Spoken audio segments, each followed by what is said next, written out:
Hello बच्चों, welcome to S के विद्या मंदिर। तो बच्चों, आज हमारे रीजनिंग का दूसरा चैप्टर है। ठीक है, फर्स्ट चैप्टर हमने श्रृंखला आपको पढ़ा दी है। अगर अभी तक आपने उस वीडियो को नहीं देखा तो हमारे चैनल के प्लेलिस्ट में जाके आप श्रृंखला का पार्ट 1 और पार्ट 2 दोनों देख सकते हैं। उस पर हम आपको बहुत अच्छे तरीके से उसमें आपको कंसेप्ट के रूप में समझाया है, जिससे अगर आप उस वीडियो को देख लेते हैं तो आप श्रृंखला की कोई भी रीजनिंग को आसानी से हल कर लेंगे। देखिए, रीजनिंग हल करना बहुत इंपॉर्टेंट है, क्योंकि 50% आपका रीजनिंग से ही क्वेश्चन आते हैं, और अगर आप रीजनिंग को सही से नहीं करेंगे तो दिक्कत होगी। वैसे रीजनिंग सभी बच्चों को आती रहती हैं, पर फिर भी आपको सही तरीके से रीजनिंग पढ़ना चाहिए, ताकि आपको वहाँ पेपर देने में कोई भी दिक्कत ना हो। तो आज जो हम पढ़ने वाले हैं वो सदृशता है, यानी एनालॉजी है। ठीक है, तो देखिए एनालॉजी में क्या है कि इसके जो करने के तरीके हैं, सबसे पहले तो इसमें 3 प्रश्नाकृति होती हैं। ठीक है, 3 प्रश्नाकृति और 4 उत्तर आकृति होती हैं, याद रखना। ठीक है, तो 4 उत्तर आकृति होती हैं, 3 प्रश्नाकृति होती हैं। तो सादृश्यता सबसे पहले क्या है, तो इसमें क्या होता है कि अनुपातिक रूप से प्रश्नाकृतियाँ होती हैं, यानी पहले और दूसरी एक तरह से अनुपात में होती हैं। फिर उसी तरह से पहले और दूसरी में जो गुण होता है वही तीसरी रीजनिंग से हमें चौथी पे अप्लाई करना है। ठीक है, तो एक तरह से आपको समझ में आया, यानी दूसरी से, यानी पहले और दूसरी को ध्यान से देखना है, और उससे हमें ये निकालना है कि इस पर क्या आखिर हो क्या रहा है। ठीक है, फिर वही चीज़ हमें तीसरी वाली रीजनिंग पर अप्लाई करना है, और चौथी वाली रीजनिंग हमें ढूंढ के देना है, यानी कि आखिर आगे इसके क्या होगा। यही होता है सादृश्यता। तो इसमें 3 प्रश्नाकृति होती हैं और 4 उत्तराकृति होती हैं। ठीक है, इनको अगर हल करने के तरीकों के देखा जाए तो इसमें 4 तरीके होते हैं। ठीक है, 4 हल करने के तरीके होते हैं। तो पहला जो हमारा प्रकार है, 4 प्रकार की इसमें रीजनिंग आती हैं। जो पहला प्रकार है वो है रूप एवं आकार से संबंधित। ठीक है, तो पहला प्रकार है रूप और आकार से संबंधित। तो देखिए ध्यान से, यानी रूप और आकार इसका चेंज होगा। तो हम पहले प्रश्न इस आकृति को देखें, पहले उदाहरण में। तो देखिए यहाँ त्रिभुज बना है, यहाँ चतुर्भुज है। अब यहाँ से त्रिभुज से ये क्या हुआ, चतुर्भुज हुआ। ठीक है, और चतुर्भुज का पंचभुज हुआ, यानी कि एक चीज़ हमें यहाँ एक समझ में आई कि +1 भुजा हो रही हैं, दोनों पे +1 भुजा हो रही हैं। फिर दूसरी चीज़ क्या है कि यहाँ त्रिभुज छायांकित था लेकिन चतुर्भुज छायांकित नहीं है। यहाँ चतुर्भुज छायांकित था लेकिन पंचभुज छायांकित नहीं है।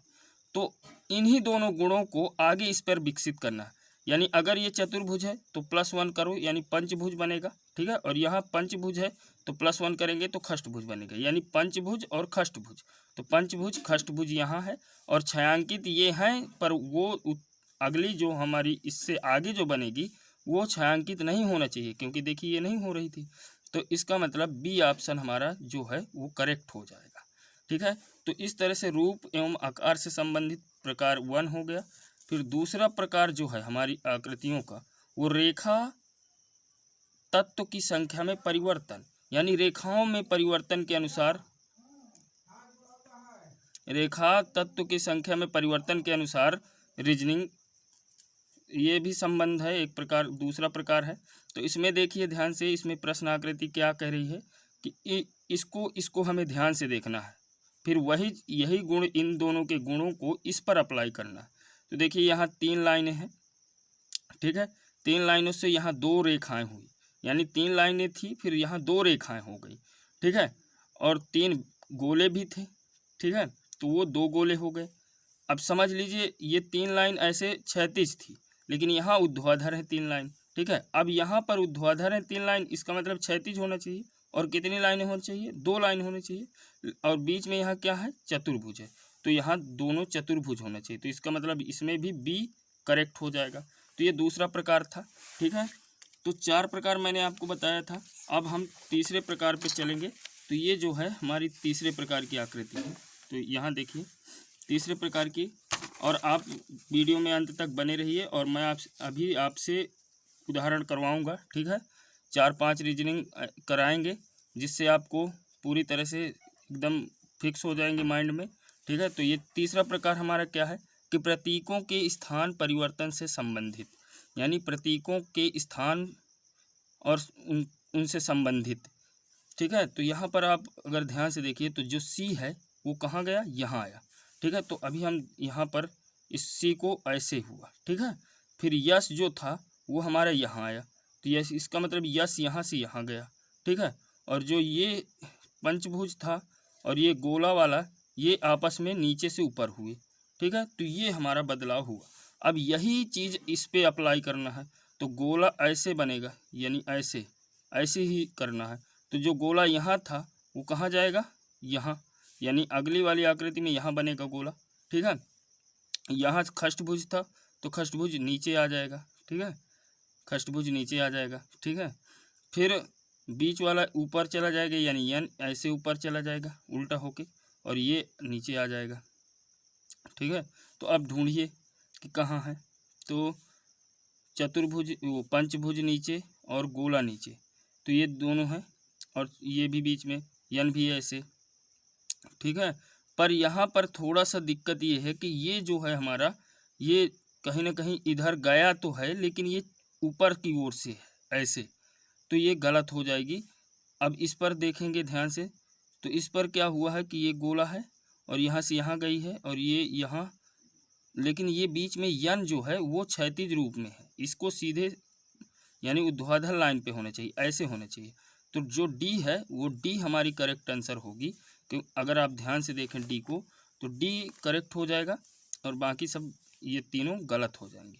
ठीक है, अब चौथा जो प्रकार है वो है आकृतियों के घूर्णन से संबंधित, यानी देखिए घूर्णन से संबंधित। अगर आपको घूर्णन अच्छे से पढ़ना है तो आप श्रृंखला वाली रीजनिंग देखिए, उसमें मैं आपको घूर्णन बहुत अच्छे तरीके से समझाया हूँ कि किस दिशा में कितने अंश में, ठीक है, किस कोण पर और दक्षिणावर्त में या वामावर्त में घूम रही हैं, तो वो सब चीज़ें आपको उसी वीडियो में पता चलेगा। ठीक है, तो इस पर ध्यान से देखिए, तो यस को देखिए, अगर हम यस को देखें तो यस हमारा 90 अंश पर आ रहा है, वो भी दक्षिणावर्त पे, लेकिन टी 45 अंश पे वामावर्त पे घूम रहा है।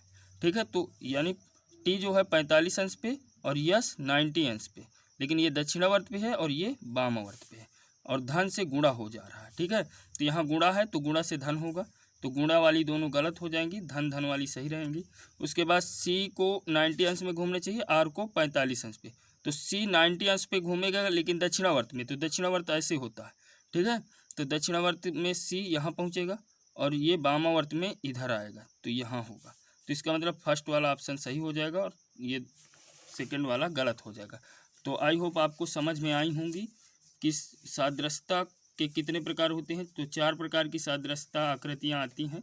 ठीक है, अब हम कुछ रीजनिंग है जिनको आपको हल करना है और आप आंसर बताइएगा। ठीक है, उसके बाद मैं बताऊंगा आपको आंसर।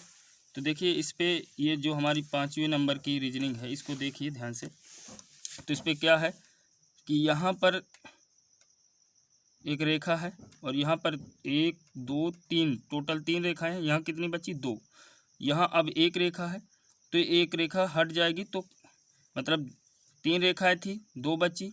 ठीक है, अब 2 रेखाएं हैं तो कितनी बचेंगी, 1, क्योंकि एक एक कम हो रही हैं। तो यहाँ पर फर्स्ट वाला ऑप्शन करेक्ट हो जाएगा। ठीक है, अब देखिए छठवां का जो इसमें क्या है, ए है फिर सी है, तो ए से सी हुआ, इसका मतलब बी को छोड़ गए, ए से सी हो गया। ठीक है, बी को छोड़ गए। ठीक है, तो इसी तरह यफ है तो यफ से जी को छोड़ दिया जाएगा, तो क्या आएगा, यच, तो इसका मतलब बी करेक्ट हो जाएगा। ठीक है, अब आगे चलें तो देखें 7वां, तो यहाँ इसमें बताइए कि कौन सी होगी। तो 7वें में देखिए चतुर्भुज था और एक भुजा कम हुआ, लेकिन क्या हुआ कि ये छायांकित नहीं था लेकिन ये छायांकित हो गया। ठीक है, तो 4 भुजाओं से 3 भुजाएं बची। ठीक है, अब यहाँ छायांकित है। ठीक है, तो अगला छायांकित नहीं होगा लेकिन भुजाएं जरूर कम होंगी, तो पंचभुज है तो क्या हो जाएगा, चतुर्भुज, लेकिन छायांकित नहीं होगा, तो बी ऑप्शन यहाँ करेक्ट हो जाएगा। तो ये कुल मिला के सादृश्यता में क्या होता है कि हमें इन दोनों वाले के गुणों को लेकर इस पर अप्लाई करना होता है। ठीक है, तो समझ में आया होगा। अब 8वां देखिए, तो 8वें में क्या है, देखिए एक बड़ा गोला है, फिर यहाँ उससे छोटा है, फिर इससे छोटा है।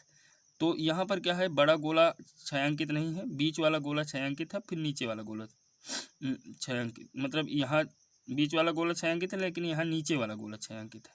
अब इस पे देखिए, तो यहाँ नीचे वाला गोला छायांकित है, इसका मतलब सब अब कौन सा छायांकित होना चाहिए, तो बीच वाला छायांकित होना चाहिए, बाकी ये वाला नहीं होना चाहिए। तो देखिए, और इनकी दिशा भी चेंज हुई है, तो दिशा ऐसे हो जाएगी, तो दिशा ऐसे हुई, लेकिन इसमें नीचे ही वाला छायांकित है, इसलिए गलत।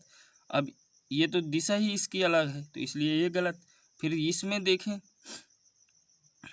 तो इसमें बीच वाला छायांकित है, नीचे वाला छायांकित नहीं है, तो सी वाला ऑप्शन करेक्ट हो जाएगा, डी गलत हो जाएगा। तो इसी तरह की बेहतर तैयारी के लिए चैनल को सब्सक्राइब जरूर कर लीजिए, और अगर वीडियो आपको अच्छा लगा हो तो लाइक कर दीजिए, और दोस्तों के साथ कुछ शेयर भी कर दीजिए। बेल आइकन ज़रूर दबा लीजिएगा, क्योंकि मैं आपके लिए प्रतिदिन सुबह 6 बजे रीजनिंग और शाम के 6 बजे आपको मैथ की क्लास ज़रूर दूंगा। ठीक है, तो वीडियो को पूरा देखने के लिए धन्यवाद। जय हिंद।